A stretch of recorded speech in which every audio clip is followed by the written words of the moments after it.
And the way that CrossFit was created was as a supplement to your other sports. Yep. It assumed that you had an active lifestyle profession, played other sports, and did CrossFit. So you were doing 3 active things. You're a firefighter, you're a landscaper, you are cutting logs for a living. Then you are also playing men's league hockey, and you're doing like that's what. So doing CrossFit by itself 4 to 6 times a week might be under-programmed. Like that's it might be under-programmed. We are here because we know the outcomes in our lives are within our control. That taking absolute ownership of how we eat, sleep, train, think, and connect with each other is how we'll optimize our health and happiness.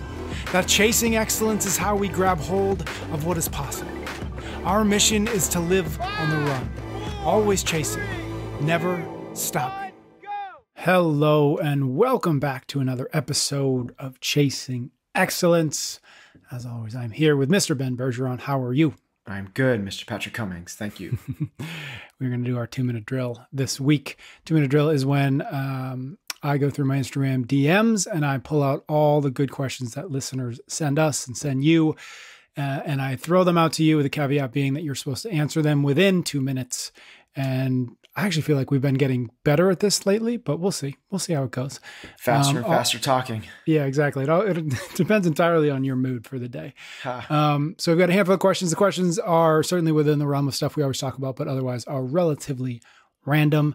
If folks want to submit questions for the show, the best place to do that, like I said, is on Instagram. Find me at PS Cummings. Drop me a DM.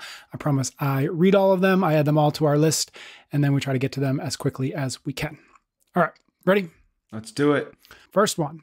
I've been working with a coach for a year following an injury. What are some signs that you should stick with a coach, and what are some signs that it's time to move on? Great question. I think if you're asking the question, it might be time to move on.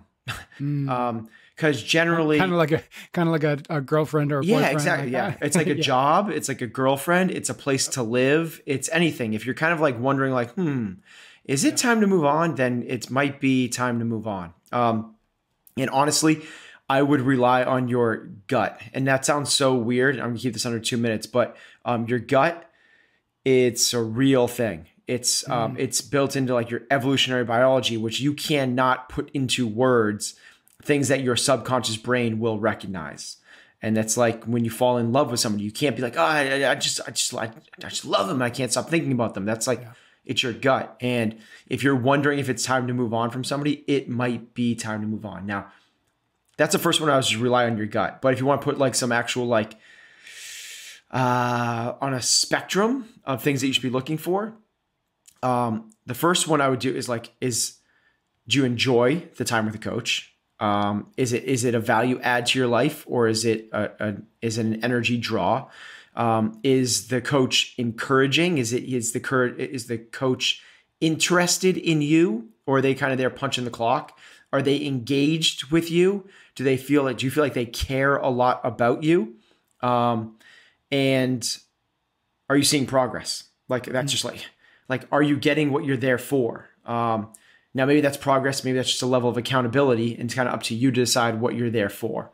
But that would be the thing. Are you getting your money's worth? Is it worth your time and worth your energy? Are they moving the needle for you? And if you're still having a hard time figuring out after that, then I would just go with your gut. Yeah. Yep. Cool. Next question. What do you do to connect with your wife? For years, I've abstained from movies, TV, etc., because I felt it was a waste of my time. But 8 months ago, my wife had enough. She needs me to sit down next to her, hold her hand, watch a mindless TV show. Since then, lots of judgment in here. Since then, we have watched several series. I'm wondering if you guys have run into similar issues.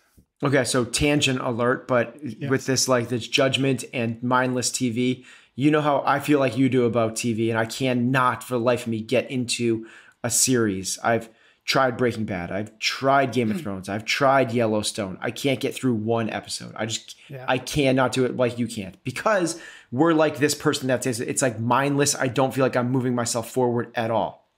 I got into one. Tell me, because I got one too, because I did the same. Ted Lasso. Oh my God, it's the same one. See, we're the same. Totally. Right?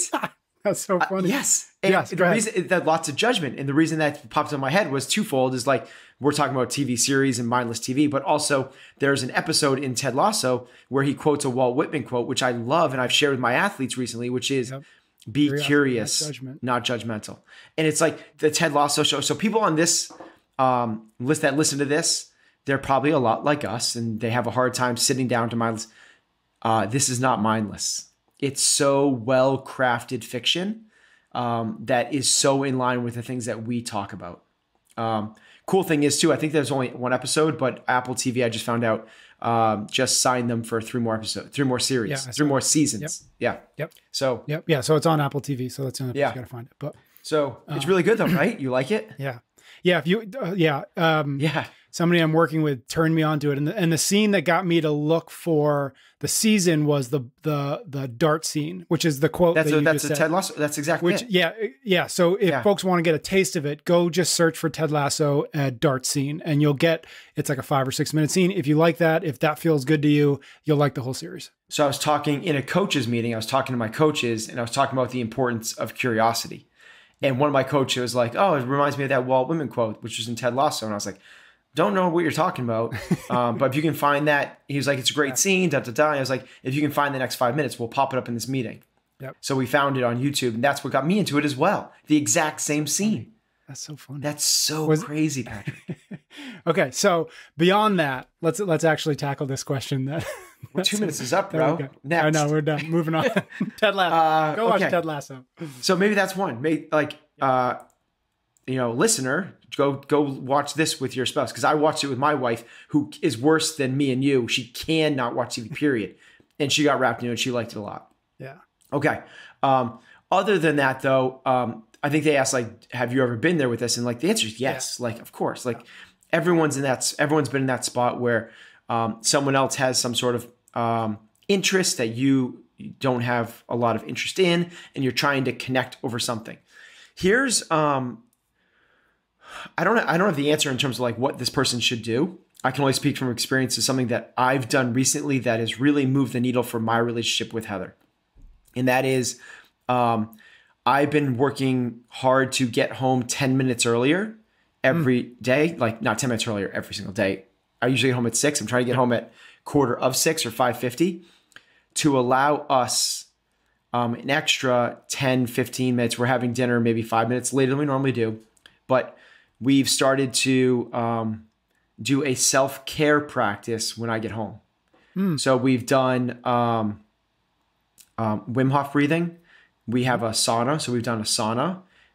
We share reading together. Like we're both, she's reading Eckhart Tolle's New Earth. I'm reading Deepak Chopra's 7 Laws of Spiritual Success or something like that. Okay. We go on walks. So we're actively doing something together. Like we are, and then all of those things have a discussion after them. Even if you're reading, then you sit down and you go like takeaways, thoughts, whatever it is. Yeah. We go in the sauna. It's just the two of us in the sauna sitting across from each other, and we talk about things. We go on walks and we talk about things. Saturday mornings, I used to get up earlier than her and exercise in the garage by myself. We're now doing that together. And I'm doing a better job of, even when we used to exercise together, I used to be like, this is my time. This is my space. This is where I detach. And this is where I do my mental agility drills, whatever it is. And now I'm there present with her. So a big part of this, I think, is ego. Honestly, not ego as like, I'm most important, I need to win. Ego in terms of like inability to stay present, which is we are bringing arbitrary, imagined past events, and we are projecting unforeseen, unimaginable, not real future events. And because of that, and that's how we navigate the present. All with those two filters, always going like, we're pattern recognition machines, and we are fearful of the future to try to keep ourselves alive. And because of that, we're never actually really, really present Yeah. and what a disservice to the people that mean the most in our lives.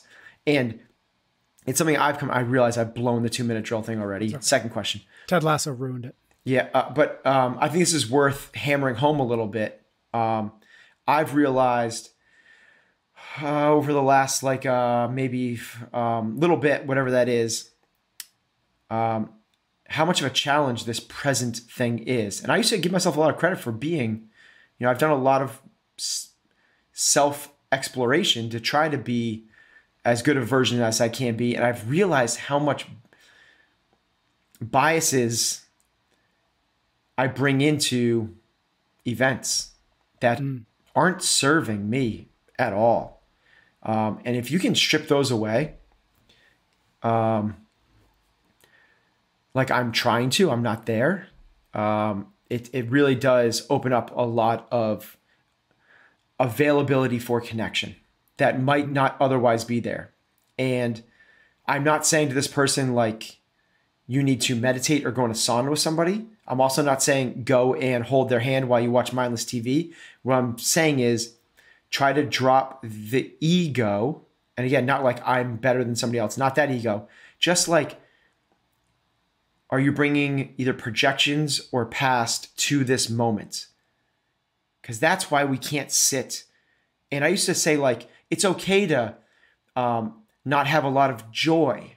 It's okay to not have a lot of happiness, like the way everyone describes happiness, because what we're doing is there's suffering involved in the world, and what we're doing is trying to find our truest be yourself, and honoring your suffering. Viktor Frankl style is the ultimate.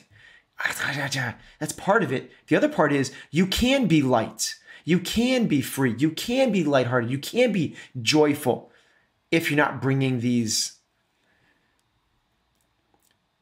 We are pattern recognition machines. If you drop the patterns and just sit in this moment, gosh, things get a lot lighter and you can be a lot freer. Yep. Yeah. The way I always think about that is it's so easy to time travel, right? Time travel back to the past, time travel to the future. It's so hard to just stay where you are. Yeah. And I used to think that what that meant was like you're thinking about the past or you're thinking about the future. And it doesn't have to be that. It's not that binary. You're in the present moment. You're thinking about the present moment, but you're thinking it through the lens of all of your past experiences. Mm-hmm. And that's what's effing us up. Because you hear a dog bark. I hear a dog bark. You grew up with a golden retriever that used to bark when you used to come home. So that barking to you means love is waiting and you get excited and you feel good.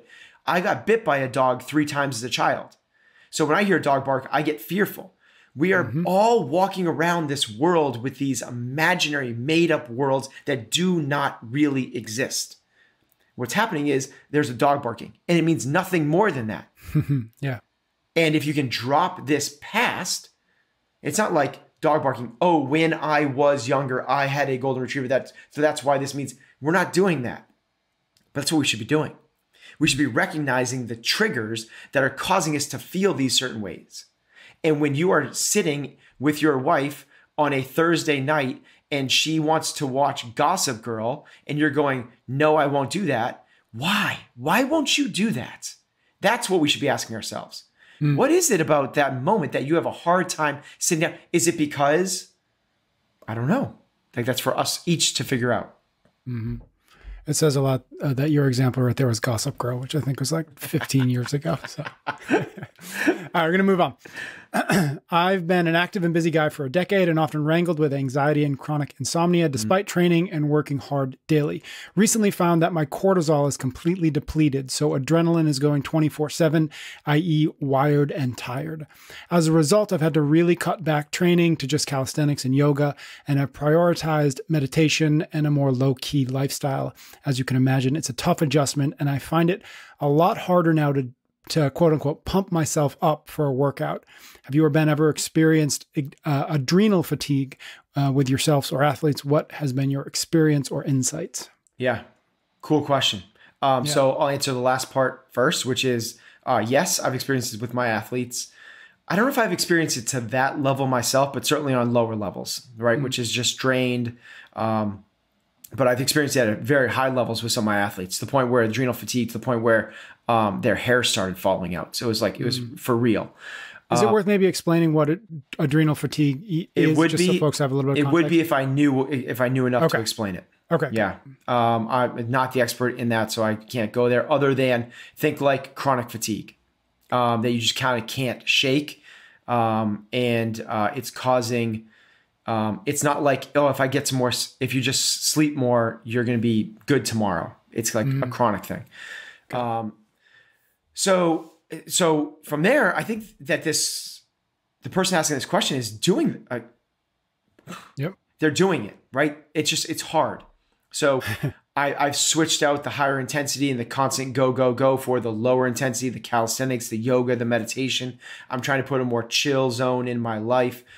That's the suggestions. Swapping out high intensity for meditation. Love all of that. Love it. That's exactly where I would go with this.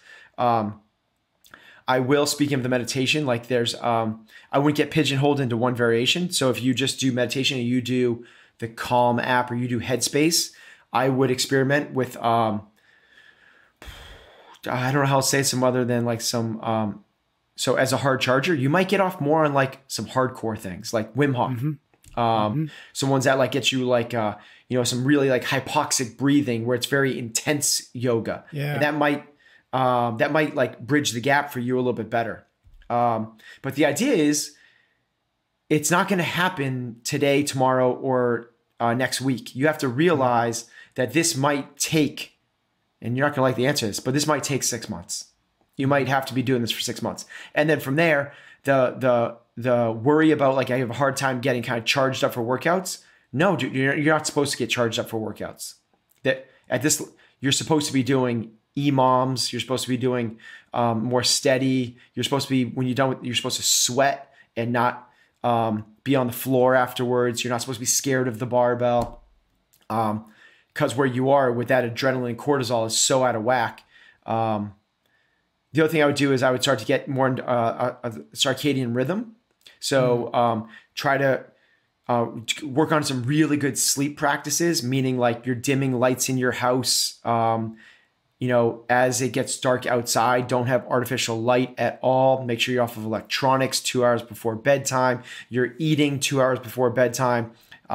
I don't need to list all those things. We have plenty of podcasts that we've done on sleep, or just look up good sleep hygiene practices. And then from there, I would start doing your workouts early in the morning. That is when cortisol is supposed to be the highest and it's supposed to taper off throughout the day. That's when you want to be doing that. So that's what I would, that's where I would go with that. But other than that, the awareness level is super high for this listener. And I think that they're doing a great job. Cool. Next question. I'm a mediocre CrossFitter who started in my mid-30s, having never worked out or played sports before. I don't have competitive aspirations. I simply want to be fitter in my 60s than I am in my 30s.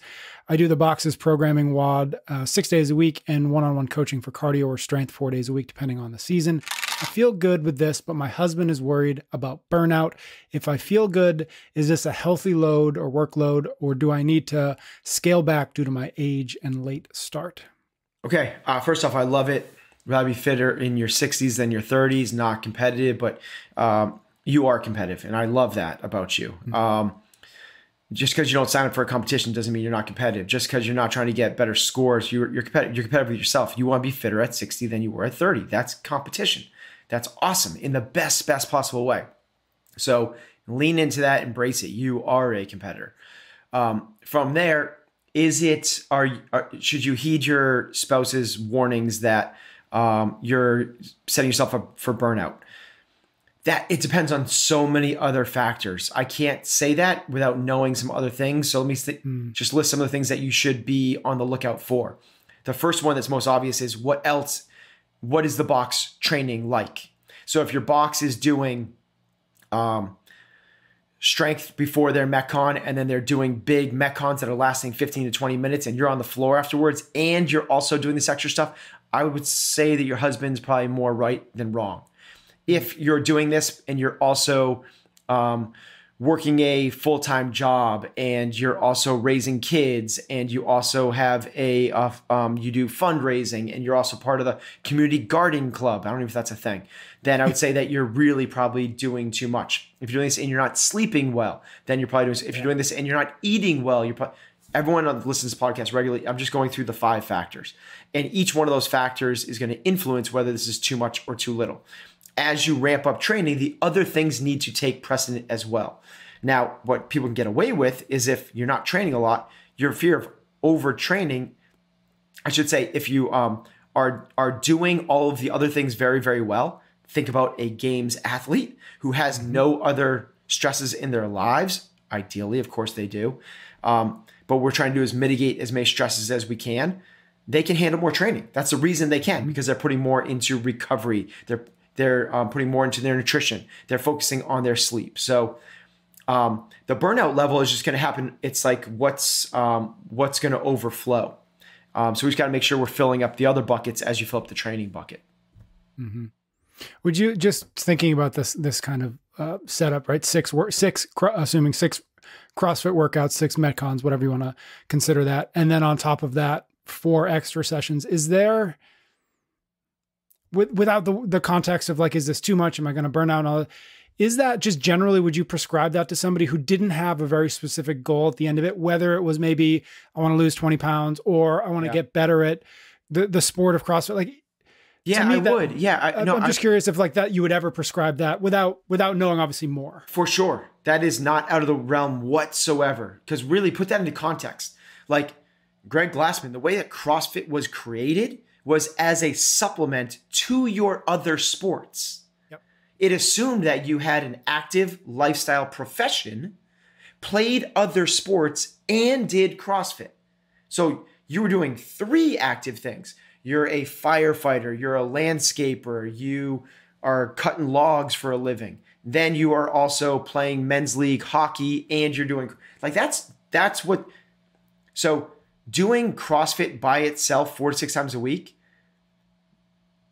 might be under-programmed. Like that's it might be under-programmed. Might be. Yep. But doing CrossFit 4 to 6 times a week and doing a 5K one day, going and doing some extra squats and benching the next day, and the next day go and play pickup basketball, the next day going for a 2-hour hike, for sure is not overtraining. Now, if you're coming off the couch, it is. Yes. And we have to have the right ramp up for everyone. But for this person that you can tell has been doing this regularly, they're very interested in it. They love it. It's like, and they're working with a coach. Yeah, I don't think so. Cool. Next question. I'm a wrestler growing up. I was a wrestler growing up and throughout high school. Now that I'm removed from it, I still have a bad relationship to food with a lot of binge eating from all the weight cutting. How can I work to change my relationship with food to a more positive perspective instead of always thinking about it in a negative or unhealthy way? I think that they're pointing at the answer in their question, which is they're looking at food as a negative, right? And which is what most people do. Most people are like, and every diet is about negativity. Yep. Eliminate this, cut this, lose that. Like every single diet, it's restrictive. It's eliminate this, lose weight. These foods are bad. And what very, very few do is make sure you get in this. Make sure you're adding this. Make sure at least there's this much of this, which is what EC in the 800 gram challenge has done very, very well. 100%. Yep. So my suggestion for people that are struggling with this type of nutrition is have the paradigm shift. Make sure you're getting in at least a gram of protein for every pound of lean body mass. You got to get that in. So now it's like right there, it turns it from restrictive to additive. You have to get at least, that's the minimum. So you got to eat, bro. You got to eat, you got to eat, you got to eat. Yeah. Yep. Then from there, make sure you're eating at least 3 meals a day. So, and each meal has to be the same size. So right there, the binging goes away. Like you can't binge now because Whereas binge is like, I'm going to restrict. I'm not going to eat, and then it blows up. So now you have to get in the protein, you have to get in the timing. And then from there, you have to get in whatever you want to do. 800 grams of fruits and vegetables if we're doing EC's thing, or the majority of every plate has to be fruits and vegetables. It's even simpler. And just those 3 principles, you got to get in the protein, you got to get in 3 meals, you got to get veggies and fruit at every meal. It kind of negates the opportunity for the other mindset. Yeah. Add, not subtract. Got it. Next question. I'm a police officer and frequently encounter intense situations that are both mentally and physically demanding. Do you have any specific insights from coaching elite athletes regarding mindset and self-talk during intense situations? Yeah, that's what I do. That's what I talk to my athletes about all the time. That's what I believe is the number one thing for performance is the mindset. And it's such the right question. And gosh, can I can't relate because I'm not a first responder and I've never been in the military, but I can imagine the challenges of that profession. My brother is a first responder. He is a firefighter. So I have some on the periphery. I work with a lot of people that have spent time overseas and seen, some in the military, some horrific things.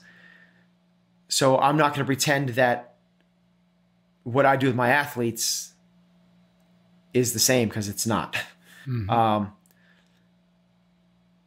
Having said that, there's principles for dealing with stress.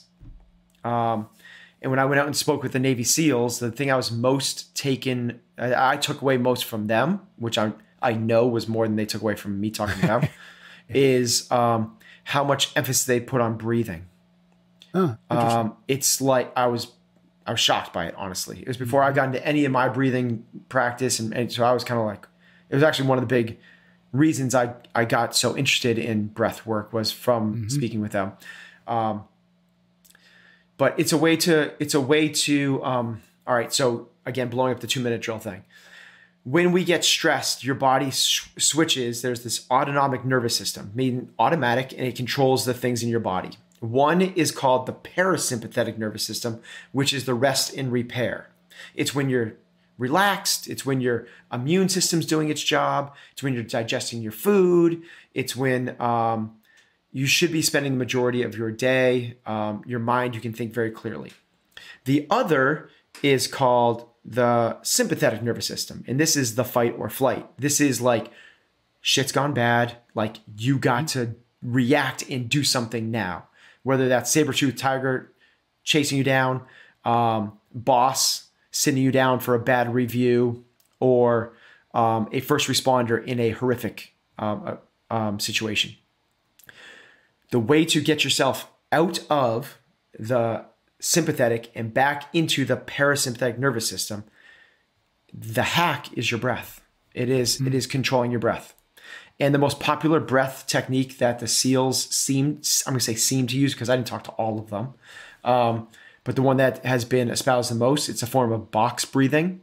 Yep. And it is a 4-second inhale. So 4-count inhale through your nose, hold for 4 seconds, a 6-second exhale through your mouth, and a 2-second hold. So it's an extended exhale from normal box breathing. Normal box breathing is 4 in, 4 hold, 4 out, 4 hold, 4 in, 4 hold, 4 out, hold, 4 in, and so on. The box. The prolonged exhale actually even exemplifies, it actually gets you even more calm, because what ends up happening is when we get freaked out, we start to breathe really short breaths, and the panic meter is how much your body's reading, how much CO2 is in your body. It's not reading how much oxygen. The oxygen level doesn't change, but the CO2 level does, because we're not taking full exhales. So that nasal breathing is one way, and then the exhale, prolonged exhale, and then your body realizes, it just falls into cadence because it goes, I'm cool. I know I'm getting my next breath. Everything's balancing out. and it kind of calms the whole system down. How much breath work are you doing now with your athletes? Just out of curiosity, because I'm not sure we've talked about We do a form of Wim Hof breathing at least once a week as a group. The kind of we've done it all different. So years ago, they did it on their own, 10 minutes every day before every training session. It wasn't the hypoxic over breathing. It was a meditative breath work, more like box breathing. And right now we're doing a form of Wim Hof once a week together as a group. And I think that probably half of them do it another day on their own as well. Got it. Cool. All right. Next question. I'm a CompTrain athlete. Strength is a big weakness of mine, as well as skills. I do the open track on CompTrain and add in pieces from the games track when I feel good and am able to do it with the right stimulus. My question is, if I'm hardly ever sore, can I train more? Is that beneficial, or do I just need to be patient and stick on the road that I'm on? It's a cool question, but sore, the goal is not to be sore from training, but the goal is also to not avoid soreness. So right. It doesn't really, him saying I'm not sore doesn't really help me out that much. Got it. I guess if he said that's not the indicator. That's not the indicator of you're at the right spot. It's one of many indicators. Got it. It's like saying I don't want to give an analogy. It's just one of three indicators. So in terms of recoverability from workouts, there's really three things. One is soreness. He's right. She's right. One is soreness. The other is like metabolic distress, which is basically like you're gasping for air. So think about running a 400 meter as fast as you can. Mm-hmm. Well, afterwards, you're going to be breathing really heavy, but you recover from it pretty quickly. And what you need there is time. So it's not about anything else other than time will get you back to recover that. Some people it's 30 seconds, some people it's 3 minutes, some people it's 3 hours, some people it's 3 days, right? But after time, you'll be able to match that effort. Said another way is if I had you immediately repeat 2 seconds later that same effort, you would not be able to maintain that speed. So you're actually diminishing your performance and getting worse. Mm-hmm. The third one is what we just talked about, is CNS, central nervous system fatigue, which is a little bit harder. That's what can cause adrenal fatigue. It's too much time in fight or flight. It's the combination of those three that really kind of tell me how this person's recovering, adapting from training. Equally, what I'd like to know is, are they making gains? Where are they in the life cycle of themselves as an athlete? And this is honestly how we determine beginner, intermediate, and advanced and elite lifters. Beginner lifters, the way you define a beginner lifter is somebody that can make gains from workout to workout. Yeah. And think about like anybody that's just starting off their CrossFit journey, or you take a high school kid, right? You take a high school kid, put them on a bench press, and the first day they do 65 pounds, 3 sets of 10 for 65 pounds. Then they come back in 2 days later and they can do it for 75 pounds. Mm-hmm. And the next day they come in and they can do it at 85 pounds, 3 days later. That's like not day to day. That's not going to happen, but like session to session. Intermediate is where people are making gains basically like week over week. So you could go, the heavy bench press this is why like the international Monday is International Bench Day, right? Like everyone benches on Monday and then they don't bench press again until next Monday. That's because most people are intermediates and they need the full week to recover. And then elites take months, right? They take months, and it might take them 6 months before they PR their lift. And that's why they can only do 2, max maybe 3 competitions a year. So where are you in that life cycle? If this listener is in the beginning stages, then be patient. Just be patient. It's going to come. If you're in the later stages, it's like, no, you got to figure out, you got to shock the body, you got to change something, you got to add in extra supplemental work, you got to do something else. So train a weakness, you got to do something else. So it's not as simple as I'm not sore, should I do more? Got it. I am a doctor and have been doing CrossFit for a little over a year. I've also been coaching high school wrestling for a few years. My current team is a bunch of great kids, some of whom are quite good, but they've never had a consistent off-season strength and conditioning program, nor a good nutrition program. I was wondering if there are any high-yield courses or books or that sort of thing that could help me design both of them. It was high school kids. Is that what he said? Yeah, high school wrestlers. Yeah. Yep. I'll just flat out. I'll put a pin in both these. If you did the starting strength program and the 800 gram challenge with your athletes, those two things. Boom. Like starting strength by Mark Ripto and 800 gram challenge by E.C. Sinkowski. Optimize Me Nutrition. Those two things. Awesome. I answered the last question in 2 minutes. We got one more. Oh, shit. Okay. Shoot. I swore twice on this podcast. I never swear. Last one. A couple of months ago, I got a promotion at work. I'm happy for the extra money, but my responsibilities have gone way up. I feel like my cardio has gone way down, and I don't perform as well in the gym since the promotion. I'm not sure if they're linked or not. Could other stressors like this negatively affect workouts? For sure. Yes. 100% for sure. That's why we call it the 5 factors. Yeah. And one of those, the most overlooked of those.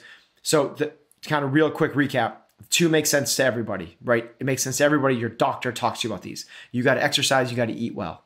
So right there's already one more. It's like, how are you eating? And as people get more busy at work, usually nutrition slides some. Because now I don't have time to sit there and make my dinner because I'm getting home a little bit later, or I have work afterwards. I got to answer emails. Something happens. Instead of like a nicely prepared lunch, it's like at my desk, and it's the quick fast food thing or whatever it might be. So nutrition's one. Next is sleep. Once you hear it, it makes a lot of sense, but your doctor's not talking to you as much about it. As your job becomes more important, sleep sacrifices for a lot of people, especially if the workload goes up. Yep. The next ones after that are basically, I combine them and call them stress, which is basically the way we mitigate stress really well is the way you connect with other people, and your mindset. But essentially it's stress. And most people, as they get higher levels of responsibility, the stress goes up. And that's the one that most people aren't tying to performance, aren't tying to leanness, aren't tying to health, because it's busy has been a social like notch in your belt for a long time. Like being stressed has been cool, right? Like I'm so overworked and I'm so busy, and your parents are like, you're crushing it. It's like, I'm so proud of you. And like, if you're getting a lot of sleep and you're meditating and you're spending time with walks in the woods, people are like, what are you doing with your life? Yeah. That's actually the most productive things we could be doing. So to answer your question, yes, 100%. The other things matter a lot. And as one gets shortchanged, that's the thing that's going to bring you down. It's going to represent itself in a host of different ways, one of them being performance in the gym. Yeah. Got it. All right. That was a pretty good job of 2 minutes. Close enough. I'm a friend. Thank you. Thank you, everybody out there. Thank you, everybody out there, for sending us questions. Again, just find me on Instagram, PS Cummings, drop me a DM, and I will add it to our long and wonderful list of questions. Thank you to everybody out there for listening, for leaving ratings and reviews. And we'll be back next week for another episode of Chasing Excellence. You can get every episode of Chasing Excellence wherever you listen to your podcasts or on YouTube. Until next time, thank you for listening.